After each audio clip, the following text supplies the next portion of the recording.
Assalamualaikum warahmatullahi wabarakatuh. Perkenalkan, nama saya Demis Yusuf Azhar. Saya dari Body Management. Di sini saya akan memberikan ulasan tentang eh, usaha terhadap sasaran alfan yang sampai sekarang tertutup ada di Indonesia. Yang pertama adalah dokumen. Sasaran alfan adalah jaringan retail toko serba ada atau toko kenyamanan kenyamanan kenyamanan akan convenience store terbesar dan paling luas jangkauan di dunia. Konsep konsep Seven sendiri adalah untuk menyediakan barang kebutuhan sehari-hari dan layanan praktis dengan jam operasional yang panjang atau bahkan sepanjang waktu, mudah dijangkau dan melayani kebutuhan mendadak pelanggan. Dan yang kedua ada kelayakan pasar. Yang pertama, kita harus eh, memahami kalau memahami kebutuhan masyarakat. Ah, yang itu adalah Seven-Eleven mengenalkan hanya menyediakan makanan siap saji dan buka 24 jam. Yang kedua ada daya tarik pembeli yang kurang mendukung, yaitu misalkan seperti Genius yang menawarkan layanan pendidikan yang dibutuhkan. Terus yang ketiga ada persaingan yang tidak diperhitungkan. Banyak usaha di bidang perdagangan, bahan kebutuhan yang sudah dipenuhi oleh ribuan pedagang tradisional. Dan yang terakhir, tidak ada keunggulan yang jelas. Kayak sepertinya banyak pebisnis yang hanya bisa meniru tanpa tidak dengan nilai tambahan yang nyata. Dan untuk yang selanjutnya ada kelayakan, dan yang selanjutnya ada kelayakan keuangan. Yaitu pertama ada perhitungan keuntungan yang terlalu optimis. Jadi yang itu tuh artinya ada hampir semua pebisnis yang tutup dan menyangka pendapatannya akan besar dan cepat tumbuh. Dan yang kedua ada biaya tersembunyi yang tidak diperhitungkan. Misalkan pada usaha franchise, pemilik calon hanya menghitung biaya pemetaan dan renovasi. Misalkan seperti kayak biaya gaji, biaya sewa ruko, dan biaya bahan baku atau produknya, mereka tidak untuk diperhitungkan. Dan yang ketiga ada margin keuntungan terlalu tipis untuk menutupi biaya. Jadi di sini seperti yang sering dialami dari setiap penjualan bisa menghasilkan keuntungan yang besar atau kecil karena tergantung dari segi penjualan sehari-harinya. Jadi sementara dari biaya gaji sendiri, pengiriman dan sewa gudang sangatlah besar. Dan yang selanjutnya ada kelayakan teknis dan operasional. Di sini eh, kita tuh harus memiliki pemilihan lokasi yang strategis yang kuat dan tepat juga. Jadi di sini ada beberapa lokasi yang kurang tepat, kayak banyak sekali gerai franchise yang membeli sewa tempat yang murah, padahal lokasi tersebut kurang strategis. Jadi kita itu eh, tidak hanya memerlukan biaya yang murah, tapi lokasinya kurang strategis. Jadi kita tuh harus memilih eh, tempat yang strategis yang luas, tempat strategis yang luas dan pas untuk pada penjualan. Walaupun memiliki walaupun memiliki harga sewa toko mahal, kita harus bisa bisa menepatinya se apa ya karena karena tempat tersebut itu lebih layak untuk kita buka gerai franchise-nya. Dan yang kedua ada rantai pemasok dan biaya logistik terlalu mahal. Seperti bisnis seperti bisnis ulah dan toko harus mengirim barang ke banyak tempat yang tersebar. Jadi di sini itu bisnis Seven-Eleven itu tidak hanya untuk satu tempat saja. Jadi eh, bis jadi harus mengirim bahan baku ke seluruh dunia yang mereka buka. Dan untuk selanjutnya ada standar operasional tidak berjalan konsisten. Jadi pada beberapa franchise, pusat menjual secara lengkap saat toko dibuka. Dan pendampingan sangat minim. Jadi di sini tuh seharusnya sebagai kayak pemilik toko atau gimana, seharusnya mereka tuh harus bisa mendampingi dan mendampingi dan memantau secara berkala agar tahu pada penjualan di toko tersebut. Dan yang terakhir ada manajemen tidak sebanding dengan pertumbuhan. Jadi di sini bisnis yang berkembang cepat seringkali pengelolaan sistem yang belum siap. Jadi di sini tuh si pemilik itu hanya memikirkan tentang yang penting bisnisnya cepat dan usahanya langsung buka. Jadi tidak bisa untuk memberikan begitu. Jadi kita tuh harus bisa memikirkan apa saja yang diperlukan dan target pasar apa yang tepat untuk kita jual barang eh, kita jual produk tersebut. Jangan sampai kita hanya memikirkan keuntungannya saja, tapi kita tidak memikirkan resikonya. Dan di selanjutnya ada kelayakan hukum dan peraturan. Jadi perjanjian kemitraan yang tidak seimbang. Misalkan kayak banyak pemilik franchise baru membaca perjanjian setelah menandatangani. Jadi seharusnya kita sebelum menandatangani itu harus melihat perjanjian-perjanjian yang berada di dalam pasal-pasal hukum tersebut. Tidak agar tidak agar tidak saling menyalahkan atau kitanya menjadi teledor. Dan selanjutnya ada izin dan peraturan berubah di tengah jalan. Beberapa bisnis beroperasi dengan asumsi aturan yang akan tetap sama. Dan di sini juga sewaktu-waktu akan bisa untuk berubah pasal-pasal tersebut. Jadi kita tuh harus jangan terlalu berasumsi dengan aturan-aturan yang kita inginkan. Namanya hukum, kita harus kayak kayak me, kayak menepatinya.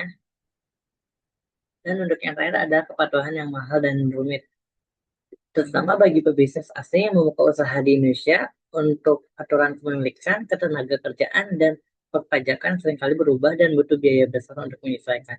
Jadi kepada jadi di sini tuh eh, jika pebisnis asing masuk ke Indonesia itu kita itu nggak bisa atas kepemilikan atau ketenaga kerjaan dan pekerjaan itu tidak akan tetap. Jadi setiap tahunnya itu pasti akan berubah dan di pasal tersebut itu akan akan berbeda. Jadi kita terus bisa menyesuaikan apa yang ada di Indonesia.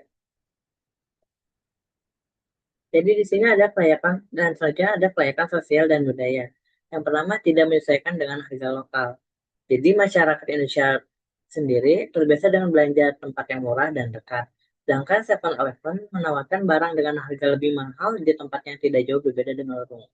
Jadi eh, di sini 7-Eleven tuh seperti halnya kayak warung-warung Madura yang lebih murah. Sedangkan yang 7-Eleven itu menawarkan barang-barang yang terlalu mahal walaupun bagus kualitasnya, tapi kalau misalkan orang Indonesia itu menginginkan harga murah dan kualitasnya bagus. Untuk selanjutnya ada selera dan kebutuhan berubah lebih cepat dari penyelesaian bisnis. Banyak sekali bisnis makanan dan minuman yang viral hanya sesaat, lalu sepi karena selalu konsumen berubah. Jadi seringkali banyaknya di Indonesia itu banyak kayak seperti bisnis makanan dan minum itu cuma hanya buka saat, karena di sini itu hanya kayak mengikuti tren. Jika trennya sudah beda, maka kita tuh kayak kita tuh sebagai pebisnis itu akan kehilangan kehilangan penjualan tersebut. Karena apa? Karena masyarakat itu mengikuti tren yang ada. Jadi kita tuh harus bisa kayak menginovasi bisnis tersebut agar si customer agar si konsumen itu lebih lebih lebih kembali lagi kepada kita dan mempercayai produk-produk kita. Yang terakhir ada tidak memahami kemampuan ekonomi masyarakat. Di sini itu banyak bisnis yang menawarkan produk seolah-olah semua orang mampu membelinya, padahal daya beli masyarakat sangat bervariasi. Jadi di sini itu kita tuh sebagai pebisnis harus lebih memikirkan untuk menawarkan produk itu jangan seolah-olah dengan harga yang mahal. Karena warga lokal Indonesia tersendiri itu menginginkan harga yang murah, tapi produknya bagus dan dan banyak.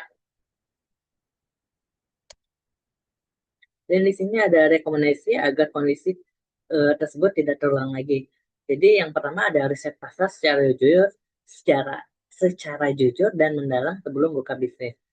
Jadi kita tuh harus benar-benar kayak kayak lebih lebih spesifik lagi sebelum membuka usaha tuh kita harus lebih menghitungkan segala sesuatunya agar kita itu tidak rugi untuk kedepannya.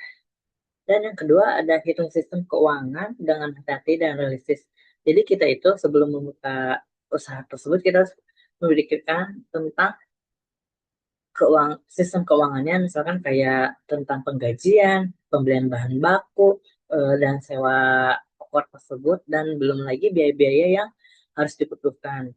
Dan yang selanjutnya juga kita harus bisa memilih strategis dan susun sistem kerja dengan matang. Jadi kita tuh harus memilih tempat yang lebih luas lagi, seperti yang saya tadi omongan dari awal, lebih luas dan walaupun dengan harga yang mahal, tetapi tetapi dengan banyak peminatnya lebih baik kita tempatin daripada harga yang murah tidak ada peminatnya, maka itu akan merugikan diri kita sendiri sebagai pebisnis. Jadi dengan sistem kerja juga kita harus dengan matang-matang secara secara dengan matang secara kinerja yang telah disusun. Dan untuk yang selanjutnya, kita harus pahami hukum dan perjanjian sebelum menandatangani.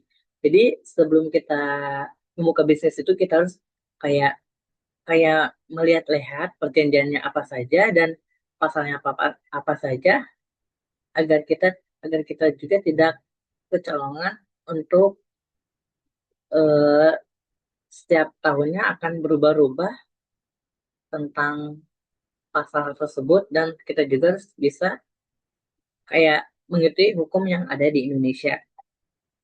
Dan yang selanjutnya ada sesuaikan harga pokok dengan masyarakat dan siap berubah. Jadi di sini tuh sebagai pemilik owner franchise tersebut harus memberikan produk harganya dengan masyarakat tersebut agar agar masyarakat juga terpercaya dengan produk-produk yang kita miliki dan kita juga harus siap berubah dalam mencari inovasi produk-produk tersebut dan bagaimana caranya agar si konsumen itu lebih lebih kembali lagi kepada kita dan kita tidak akan kita tidak akan uh, ketinggalan dan kita tidak akan tutup begitu saja jika kita memiliki plan-plan tersebut. Dan yang selanjutnya kita harus melakukan pemantauan secara berkala dan memiliki rencana cadangan. Jadi di sini tuh kita sebagai pemiliknya itu harus memantau penjualan di toko tersebut secara berkala dan agar agar kita itu bisa melihat oh di sini tuh penjualannya sangat ramai dan bisa menguntungkan buat kita. Jadi kita tuh sebelum itu tuh harus memiliki rencana cadangan dulu gitu.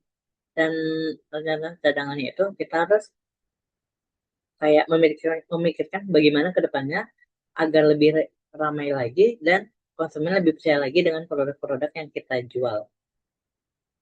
Dan untuk kesimpulannya adalah berdasarkan hasil ulasan di atas, saya dapat menyimpulkan bahwa penyebab utama bisnis tutup bukan karena kurangnya peluang, akan tetapi kurangnya persiapan yang jujur mendalam terhadap pembukaan bisnis.